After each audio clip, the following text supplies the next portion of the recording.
கிறிஸ்துவுக்குள் அன்பான தேவனுடைய பிள்ளைகளே, இயேசுவின் நாமத்தில் அன்பின் வாழ்த்துக்கள்.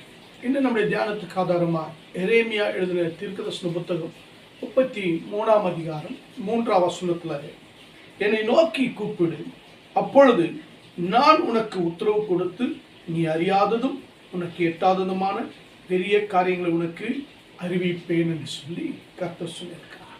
கர்த்தரை நோக்கி கூப்பிடுகிறவர்களுக்கு கர்த்தர் பெரிய காரியங்களை அறிவிக்கிறாராம். பெரிய காரியங்களை செய்கிறது. நம்மால் எட்ட முடியாத காரியங்களை அவரால் எட்ட முடியும். அந்த உயர்ந்த இடத்துல நம்மை கொண்டு போய் நிறுத்தி சத்துருக்கள் எட்டி பிடிக்க முடியாத அளவுக்கு கர்த்தர் நம்மை உயர்த்துவார். நாம் தேவனிடத்துல பதிலுக்காக காத்திருக்கிறோம். அந்த பதில் கர்த்தர் செய்கிற பெரிய அறிவிப்பு, பெரிய வாக்குத்தத்தம், பெரிய காரியங்கள். காரணம், உலகத்தில் இருக்கிறவனிலும் உங்களுக்குள் இருக்கிற இயேசு பெரியவர். இஸ்ரவேலின் பரிசுத்தர் உங்கள் நடுவில் பெரியவராயிருக்கிறார். ஹல்லேலூயா, அவர் பெரியவருங்க. ஆமென். இந்த அதிகாரத்தை முதலிருந்து நாம் வாசிக்கும் பொழுது, எரேமியா காவல் சாலையில் இருக்கிறார், சிறையில் இருக்கிறார். சிறையில் இருக்கும் பொழுது ஆண்டவர் சொல்லுகிறார், முதலாவது நீ என்னை நோக்கி கூப்பிடு. நெருக்கடி நேரத்தில், சிறையிருப்பின் நேரத்தில், எதிர்காலம் தெளிவாக தெரியாத நேரத்தில், போராட்டங்கள் வரும் பொழுது, சூழ்நிலைகள் எல்லாம் உனக்கு எதிராக இருக்கும் பொழுது என்னை நோக்கி கூப்பிடு, அப்பொழுது நான் உனக்கு பதில் செய்வேன். இதன் மூலம் நமக்கு தேவன் சொல்லிக் கொடுக்கிற காரியம் என்ன தெரியுமா? எந்த சூழ்நிலை வந்தாலும் செடிகளெல்லாம் அடைப்பட்டாலும் சரி, தேவனை நோக்கி கூப்பிடும் பொழுது அந்த ஜெபத்திற்கு பதில் கர்த்தர் கதவை திறக்கிறார். காண முடியாததை காணும்படி கர்த்தர் செய்கிறார். நமக்கு அறியாத காரியங்களை, நமக்கு தெரியாத காரியங்களை, எட்டாத காரியங்களை கர்த்தர் பெரிதாய் செய்து முடிக்கிறார். அல்லேலூயா. முதலாவது தேவன் நம்மிடத்தில் எதிர்பார்க்கிறது, என்னை நோக்கி கூப்பிடு. தேவன் ஜெபத்திற்கு நம்மை அழைக்கிறார். நம்மை ஜெபத்தில் அதிகமாக அவரோடு கூட பேசும்படிக்கு, ஜெபத்தில் அவரோடு கூட ஐக்கியமாகும்படிக்கு, ஜெப வாழ்க்கையில அவரோடு இணைந்து அவரோடு கூட அவர் கற்றுக் கொடுக்கிற பாடங்களை, அவர் கற்றுக் கொடுக்கிற அந்த அன்பின் உபதேசங்களை, தேவன் நமக்கு கற்றுக் கொடுக்கிற ஆவிக்குரிய காரியங்களை கற்றுக்கொள்ளும்படிக்கு முதலாவது தேவனை நோக்கி கூப்பிடும்படி கர்த்தர் நமக்கு சொல்லிக் கொடுக்கிறார். நாம் கூப்பிடுகிற காரியம் சாதாரணமானதாக இருந்தாலும் சரி, பெரிய காரியமாக இருந்தாலும் சரி, முதலில் தேவனை நோக்கி கூப்பிட வேண்டும். ஆமென் சொல்லுங்களேன். கூப்பிடுவது வெறுமனே வார்த்தையால் சொல்லி கூப்பிடக்கூடாது. அது நம்மை தேவனிடத்தில் கொண்டு போகிற முழு இருதயத்தோடு தேட வேண்டியதா இருக்கிறது. முழு இருதயத்தோடு தேடும் பொழுது நம்முடைய முழு இருதயத்தில் இருக்கிற பாரத்தோடு அவரிடத்தில் நாம் போய் நிற்கும் பொழுது, நம்முடைய பாரங்களை, நம்முடைய கஷ்டங்களை எல்லாவற்றையும் தேவனுடைய பாதத்தில் ஒப்படைத்து ஜெபிக்கும் பொழுது நமக்கு பதில் கிடைக்கும். அல்லேலூயா. அதே போல நம்மால் முடியாததை, நம்மால் செயல்படுத்த முடியாததை, நம்மால எதையுமே முடியாத நிலையில் இருக்கும் பொழுது நாம் தேவனிடத்தில் ஒப்பு கொடுத்துடணும். ஆண்டவரே, என்னால் குடும்பத்தை நடத்த முடியல, என்னால் பிஸ்னஸ் நடத்த முடியல, என்னால் வேலையை நடத்த முடியல, என்னால் பிள்ளைகளை நடத்த முடியல, என்னால் ஆண்டவர் இந்த வேலையை செய்ய முடியல, என்னால் முடியல, ஊழியத்தை நடத்த முடியல அப்படின்னு சொல்லும் பொழுது தேவனிடத்தில் உன் பாரத்தை வச்சிடணும். கர்த்தரிடத்தில் நீங்கள் ஒப்பு கொடுத்துடணும். ஆமென் சொல்லுங்களேன். அது மாத்திரமல்ல, நம்மால் முடியாத காரியம் பொழுது மற்ற மனிதனிடத்தில் போகக்கூடாது. மனிதனிடத்தில் உதவியை தேடி போனால் அவமானங்களும் நிந்தைகள் வரும். தேவனுடைய உதவியை தேடினால் அது நம்மை வேதம் சொல்லப்படுகிற சங்கீதம் 50:15 நெருக்கத்தின் நாளிலே என்னை நோக்கி கூப்பிடு, நான் உன்னை விடுவிப்பேன், நீ என்னை மகிமைப்படுத்துவாய். சங்கீதம் 34:17 நீதிமான் கூப்பிடுகிறார்கள், கர்த்தர் கேட்டவர்களை அவருடைய எல்லா நெருக்கத்திலிருந்து விடுவிக்கிறார். அல்லேலூயா. நெருக்கடி நேரத்தில் நமக்கு உதவி செய்ய இயேசு வல்லவராக இருக்கிறார். ஆமென். நெருக்கடி நம்மை உடைக்கும் பொழுது, நெருக்கடி நம்மை நெருங்கும் பொழுது, நெருக்கடி நேரத்தில் நாம் சிக்கிக்கொள்ளும் பொழுது, நாம் தேவனிடத்தில் முதலாவது ஜெபத்தில் உட்கார்ந்து தேவன் அருகிலே கொண்டு போய் நம்முடைய காரியங்கள் எல்லாம் பாதத்தில் வைக்கும் பொழுது கர்த்தர் நம்முடைய நெருக்கடிகளை, நம்முடைய சூழ்நிலைகளை மாற்றி நமக்கு ஒரு நல்ல வழியை திறந்து கொடுக்கிறார். அல்லேலூயா. இரண்டாவது, ஆண்டவர் சொல்லுகிறார், அப்பொழுது நான் மறு உத்தரவு அருளி கொடுப்பேன். சொல்றாரு, நான் உன் கூப்பிடுதலுக்கு பதில் செய்வேன். தேவன் வெறுமனே ஜெபத்தை மாத்திரம் கேட்கிறவர் அல்ல, பதில் கொடுக்கிறவர், அதுவும் சிறந்த பதில் கொடுக்கிறவர்.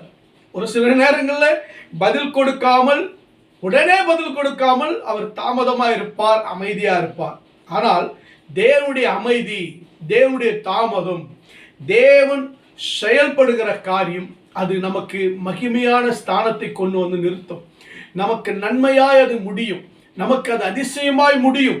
அது வியக்கத்தக்கதாய் செயல்களை தேவன் செய்து முடிப்பார். ஒரு புதிய காரியமா இருக்கும். நம்முடைய வாழ்க்கையில மகிழ்ச்சி துக்கத்தை மாற்றுகிற ஒரு பதிலா இருக்கும். அல்லேலூயா. சங்கீதம் 18:6 என் நெருக்கத்தில் கர்த்தரை நோக்கி கூப்பிட்டேன், அவர் என் சத்தத்தை கேட்டார். பாருங்க, தேவனுடைய பதில் பார்த்தீங்கன்னா எப்படி இருக்குன்னா, ஆம், நாம் கேட்டதை செய்கிறவரா இருக்கிறார். ரெண்டாவது, இல்லை. ஏன் தெரியுமா? நமக்கு ஒரு காரியம் நம்ம கேட்கிறோம், அது நல்லதா கெட்டதா, அதனால தீங்கு வருமா, சாபம் வந்துருமா, விழுந்துருவாங்களா, இல்ல அது நன்மையை ஆசீர்வாதமா பார்த்துதான் ஆண்டவர் தருவார். அதனால ஒரு சில காரியங்களை ஆண்டவர் பார்த்தீங்கன்னா தடுத்து நிறுத்திடுவாரு. நம்ம ஜெபம் பண்ணிக்கிட்டு இருப்போம், அது நமக்கு தடையா இருக்கும். அதனால நமக்கு தீங்கு விளைப்பதனால ஆண்டவர் அந்த காரியத்தை செய்து தர மாட்டார். ரெண்டாவது, மூணாவது, காத்திருக்க வேண்டும். சரியான நேரத்திற்காக நாம் காத்திருக்கும் பொழுது நம்முடைய ஆயத்தங்கள், நம்ம உருவாக்கங்கள், நாம் தேவனுடைய செயல் நம்மை என்ன செய்கிறது என்றால், நம்மை பூரிக்க வைக்கிறது, நம்மை சந்தோஷப்படுத்துகிறது, நம்மை கனப்படுத்துகிறது. அல்லேலூயா. சரியான நேரம் வரும் பொழுது நேர்த்தியான காரியங்களை கர்த்தர் செய்து முடிப்பார். அல்லேலூயா. ஏசாயா 65:24 அவர்கள் கூப்பிடுவதற்கு முன்னே நான் மறு உத்தரவு கொடுப்பேன். ஆமென். நம்முடைய ஜெபம் தேவனுடைய செவியை திறக்கிறது, இருதயத்தை திறக்குகிறது. தேவன் சேமத்தை கொடுக்கத்தக்கதாக ஒரு நல்ல பதிலை கொண்டு வருகிறது. தேவன் நம்முடைய வாழ்க்கையை, நம்முடைய குடும்பத்தை, நம்முடைய சூழ்நிலைகளை மாற்றுகிறதா இருக்கிறது. அல்லேலூயா. மறு உத்தரவு என்கிறது பதில். கர்த்தர் நமக்கு பதில் செய்ய வல்லவரா இருக்கிறார். கூப்பிடுகிறவருக்கு அவர் பதில் செய்கிறவரா இருக்கிறார். ஜெபத்தை கேட்கிறவர் நிச்சயம் ஒரு அதிசயத்தை செய்வார். அல்லேலூயா.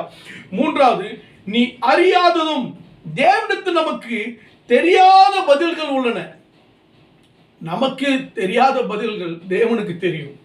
தேவனுக்கு தெரிஞ்சது நமக்கு தெரியாது. அதுதான் உண்மை. நம்முடைய அறிவு குறைவுள்ளது, நம்முடைய பலன் குறைவுள்ளது, நம்முடைய ஞானம் குறைவுள்ளது, சரிங்களா? நம்முடைய வாழ்நாட்கள் கூட குறைவுள்ளதுங்க. ஆனால் நாம் இன்று மட்டுமே பார்க்கிறோம். அதான் இன்றைக்கு பார்க்கிறோம், இப்படி நடந்துருமா, அப்படி நடந்துருமா, நாளைக்கு அதை பார்க்க மாட்டேங்கிறோம். ஒரு சிலர் இன்னைக்கு பார்ப்பாங்க, நாளைக்கு பார்ப்பாங்க, எதிர்காலத்தை பார்க்க மாட்டாங்க. ஆனால் இந்த பிரச்சனை வரும் பொழுது, எந்த பிரச்சனை வந்தாலும் சரி, நாம் அந்த முடங்கி விடுகிறோம். அந்த முடக்கப்பட்ட நமக்கு நாம் அறியாததை கர்த்தர் செய்ய வல்லவரா. அல்லேலூயா. ஹல்லேலூயா. பாருங்க, ஒரு சில சூழ்நிலைகள் நம்ம என்ன செய்கிறது, அப்படியே நம்மை முடங்க வைத்து நம்மை அமர வைத்து விடுகிறது. இங்கே சிறைச்சாலையில் இருக்கிறார். இப்போ அறியாத காரியம் அவருக்கு நடக்கணும். எப்பொழுது விடுதலை வரும், எப்பொழுது வழி திறக்கும் என்று தெரியாமல் எரேமியா உட்கார்ந்து கொண்டிருக்கிறார். நம்முடைய வாழ்க்கையில் கூட என்றைக்கு தேவன் அற்புதம் செய்வார், என்றைக்கு அவர் நம்மை நடத்துவார் என்று சொல்லி இதுவரைக்கும் நம்முடைய வழி புரியாமல், நம்முடைய ஊழியம் புரியாமல், நம்முடைய வாழ்க்கை புரியாமல், ஒரு சில காரியங்கள் தெரியாமல் ஓடிக்கொண்டே இருக்கிறோம். என்றைக்கு ஒரு மாற்றம் வரும் என்று சொல்லி ஒரு நம்பிக்கையில் ஓடிக்கொண்டிருக்கிறோம். அதுதான் தேவனுடைய வழி. நமக்கு புரியாமல், தெரியாமல், அறியாமல் நாம் கர்த்தரை மாத்திரம் சார்ந்து அவரை மாத்திரம் நம்பி ஓடுறோம் பாருங்க. அதுதான் நம்முடைய வாழ்க்கையில அறியாத தேவனுடைய திட்டங்கள், தேவனுடைய செயல்கள் வெளிப்படுகிற ஒரு இடமா இருக்கிறது. அல்லேலூயா. நீதிமொழிகள் 3:5-6 உன் சுய புத்தியின் மேல் சாயாமல் உன் முழு இருதயத்தோடு கர்த்தரில் நம்பிக்கையா இருந்து அவர் உன் பாதையை செவைப்படுத்துவார். அப்ப கர்த்தர் மேல முழு நம்பிக்கையா இருக்கும் பொழுது அறியாத காரியங்களை கர்த்தர் நடத்துவார். நீ அறியாத காரியங்கள் உனக்கு கிடைக்கும். நீ அறியாத காரியங்கள் உன்னை தேடி வரும். நீ அறியாத காரியங்கள் உன்னுடைய வாழ்க்கையில செயல்படுத்துவார் கர்த்தர். அப்படிப்பட்ட தேவனுங்க, அவர் பெரியவர். உன் விசுவாசத்தை, உன் நம்பிக்கை விட்டுறாதீங்க. ஆபிரகாம் நினைச்சாரா? தேவன் அறியாத காரியங்களை ஆபிரகாமுடைய வாழ்க்கையில செய்தார். அல்லேலூயா. நான்காவது, உனக்கு எட்டாததுமான பெரிய காரியங்களை தேவனால் செய்ய முடியும். அவரால் கூடாத காரியம் ஒன்றுமில்லை. எட்டாவது என்பது மனித முயற்சி எல்லாம் அப்பாற்பட்டது. அதாவது மனிதனால முடியாத ஒரு சூழ்நிலை. அதாவது பார்த்தீங்கன்னா மனிதனுடைய சக்திக்கு அப்பாற்பட்டது தான் தேவனுடைய காரியம். ஆண்டவர் சொல்றார் பாருங்க, உனக்கு எட்டாததுமான, ஆமென், தேவன் எரேமியா சொல்றாரு, நீ பார்க்க முடியாத இடத்துல நான் செயல்படுகிறேன். எரேமியா, உன்னால எட்ட முடியாத காரியத்துல உயரத்துல இருந்திருக்கலாம், உன்னால முடியாமல் இருந்திருக்கலாம், உயர்த்த பார்த்துட்டு இருந்திருக்கலாம், என்னைக்கு வழி திறக்கும், என்றைக்கு காரியம் வாய்க்கும், என்றைக்கு எட்டும் அப்படின்னு சொல்லி, என்றைக்கு முடியும் என்று சொல்லி பார்த்து கொண்டிருக்கலாம். ஆனால் தேவன் செய்கிற காரியம் அது வெற்றியாய் முடியும். அல்லேலூயா. அந்த காரியம், அதாவது நம்மால் எட்ட முடியாததை கர்த்தர் செய்து முடிப்பார். அல்லேலூயா. அதுதான் ஆண்டவர் சொல்றாரு, நீ எட்டாததும் உனக்கு எட்டாததுமான, இதெல்லாம் எனக்கு ரொம்ப பெருசுங்க, இதெல்லாம் நம்மளால முடியாதுங்க, இத்தனை லட்சங்கள் இத்தனை கோடிகள் நம்மளால முடியாதுங்க, இப்படிப்பட்ட காரியங்கள் நம்மளால முடியாது, அப்பா எப்படி நான் இதில் இறங்கி செயல்பட முடியாது, அந்த பயம் நமக்கு இருக்குங்க. பயம் இருக்கு. ஒரு சில நேரங்களில் நம்பிக்கையற்ற நிலையில நாம் மாறி விடுகிறோம். பட் ஆண்டு சொல்றாரு, நீ எட்டாத காரியத்தை கூட என்னால் செய்ய முடியும் என்று சொல்கிறார். அல்லேலூயா. எபேசியர் 3:20 நாம் வேண்டிக் கொள்கிறதற்கும் நினைக்கிறதற்கும் மிக அதிகமாய் கிரியை செய்ய வல்லவராகிய தேவன். ஆமென். லூக்கா 18:27 மனுஷரால் கூடாதவைகள் தேவனால் எல்லா கூடுமா. அல்லேலூயா. அதே பாருங்க 32 சொல்லப்பட்டிருக்கிறது. பாருங்க 17, உம்மாலே செய்யக்கூடாத அதிசயமான காரியம் ஒன்றுமே இல்லை. தேவனால் செய்யக்கூடாத அதிசயமான காரியம் ஒன்றுமே கிடையாதுங்க. நல்லா புரிஞ்சுக்கிடுங்க. மனிதனால் முடியாது என்று சொல்லி நம்மால் முடியாது என்று என்றைக்கு நிற்கிறோமோ அன்றைக்கு தான், அந்த இடத்துல இருந்து தான் தேவன் முடியும் என்கிறதை ஆரம்பிக்கிறார். தேவன் முடியும் என்கிறதை அவர் செயல்படுத்துகிறார். அவருடைய வல்லமை, அவருடைய கிருபைகள், அவருடைய மகிமைகள், அவருடைய மகத்துவங்கள், அவருடைய ஆசீர்வாதங்கள், அவருடைய பரிசுத்தாவியானவர், அவருடைய தூதர்கள் நமக்கு என்ன செய்யறாங்க, செயல்படுத்துறாங்க. எட்ட முடியாத இடத்துல நம்மை கொண்டு போய் நிறுத்த அவர் வல்லவராக இருக்கிறார். அவருடைய தூதர்களும் அவருடைய வார்த்தையும் கொண்டு போயிடும் நம்மள. அதுதான் நம்மால் முடியாது என்று சொல்லி நாம் தேங்கி நிற்கும் பொழுது, ஆண்டவரே என்னால் முடியலப்பா, நீங்க எனக்கு உதவி செய்யுங்க நிற்கும் பொழுது, ஆண்டவர் அந்த இடத்துல, முடிந்த இடத்துல புதிய ஆரம்பத்தை, புதிய துவக்கத்தை, புதிய யுகத்தை ஸ்டார்ட் பண்ணி அதிலிருந்து உன்னை வாழ வைத்து உங்களை உயர்த்த, உங்களை மேன்மைப்படுத்த அவர் வல்லவராக இருக்கிறார். அல்லேலூயா. 5வது, பெரிய காரியங்களை அறிவிக்கிறவர், செய்கிறவர். தேவன் உன்னுடைய சிறிய நம்பிக்கையிலிருந்து பெரிய காரியத்தை செய்து பெரிய சாட்சியாக உங்களை நிறுத்துகிறார். அல்லேலூயா. எரேமியா சிறையில் இருந்த பொழுது எதிர்காலத்தில் என்ன நடக்கும் என்று அவருக்கு தெரியவில்லை. ஆனால் தேவன் அவருக்கு பெரிய காரியத்தை அறிவித்தார், அதே போல செய்து முடித்தார். ஆமென். நேபுகாத்நேச்சர் மூலம் செய்தார். தேவன் எரேமியாவுக்கு பெரிய காரியங்களை செய்தாருங்க. தேவன் அடைப்பட்ட கதவுகளை திறக்க முடியும், திறந்தார். ஆழியிலிருந்து எரேமியாவை மீட்டெடுத்தார். அழிவிலிருந்து எரேமியாவை மீட்டெடுத்தார். ஆபத்திலிருந்து கர்த்தர் மீட்டெடுத்தார். இன்னைக்கு கர்த்தர் ஆழியிலிருந்து, ஆபத்திலிருந்து, பொல்லாத சத்துருக்கிரையிலிருந்து, மனித போராட்டத்திலிருந்து, எல்லா பிரச்சனையிலிருந்து கர்த்தர் உங்களை மீட்டெடுப்பார். தேவன் பெரிய காரியங்களை செய்ய போகிறார். அல்லேலூயா. நம்பிக்கை இல்லாத இடத்துல கர்த்தர் நம்பிக்கை உருவாக்கி உங்களுடைய நம்பிக்கையை பலப்படுத்தி உங்கள் வாழ்க்கை பலப்படுத்தி உயர்த்துவாருங்க. நீங்க கவலைப்பட வேண்டாம். நீங்கள் நம்பிக்கையற்ற நிலையில் இருக்கிற உங்களுக்கு நம்பிக்கை கர்த்தர் கொடுப்பாருங்க. தோல்வி உங்களுக்கு வாழ்க்கையா இருக்கலாம். தோல்வியே உங்க வாழ்க்கையில நீங்க கடந்து போய் கொண்டிருக்கலாம். தோல்வி உங்களுக்கு சாட்சியாக இருந்திருக்கலாங்க. ஆனா மாற்றத்தை தேவனால் செய்ய முடியும். உங்களுடைய வாழ்க்கை ஜெயமாய் மாற்ற முடியும். உங்கள் தோல்விகளை ஜெயமாய் மாற்ற முடியும். உங்களுடைய வெட்கத்தை ஜெயமாய் மாற்ற முடியும். அவமானத்தை ஜெயமாய் மாற்ற முடியுங்க. உங்களுக்கு விரோதமாய் எழும்புகிற சத்துருவுக்கு முன்பாக கர்த்தர் உங்களை ஜெயமாக நடக்க பண்ண முடியுங்க. அல்லேலூயா. அடுத்து உன் கண்ணீரை மகிழ்ச்சியாய் மாற்ற என் இயேசுவால் முடியும். பெரிய காரியங்களை செய்வாருங்க. உன் துக்கம் சந்தோஷமாய் மாறும். உங்கள் கண்ணீர் யாவையும் தேவன் துடைக்க போகிறார். கண்ணீரை துடைக்கிறவரை நீங்கள் நோக்கி பாருங்கள். பட்சித்த வருஷங்களின் விளைவை, பட்சிக்கப்பட்ட வருஷங்களின் விளைவை கர்த்தர் திரும்ப கொடுக்க போகிறார். சமாதானத்தோடு வாழ்வீர்கள். சகலத்தை திருப்பிக் கொள்ள போகிறீர்கள். சகல சம்பரணமும் உங்களுக்கு உண்டாக போகிறது. கண்ணீரோடு விதைக்கிறவங்களுக்கு கம்பீரமான ஜெயமான அறுவடை கர்த்தர் கொடுக்க போகிறார். அல்லேலூயா. என் அன்பு தேவனுடைய பிள்ளைகளை, முதலாவது கூப்பிடுங்க. உண்மை மனதோடு, முழு இருதயத்தோடு தேவனை நோக்கி கூப்பிடுங்க. முதல்ல தேவனத்தை ஜெபத்தில் நில்லுங்க. 2வது காத்திருங்க. தேவனுடைய பதில் அவர் உங்களுக்கு கொடுக்கிற வரைக்கும் நீங்கள் எதிர்பார்த்து காத்திருங்க. 3வது நம்பிக்கையா இருங்க. உனக்கு எட்டாததை அவர் செய்கிற வரைக்கும் நம்பிக்கையா இருங்க. அவர் செய்வார் என்று நீங்கள் விசுவாசத்தோடுங்க. தேவன் உங்கள் நம்பிக்கை பார்க்கிறார், அறிவார். அவர் செய்ய வேண்டியதை செய்து முடிப்பார். அதே போல எதிர்பாருங்கள், கர்த்தரிடத்தில் எதிர்பாருங்க. கர்த்தர் பெரிய காரியங்களை செய்வார்.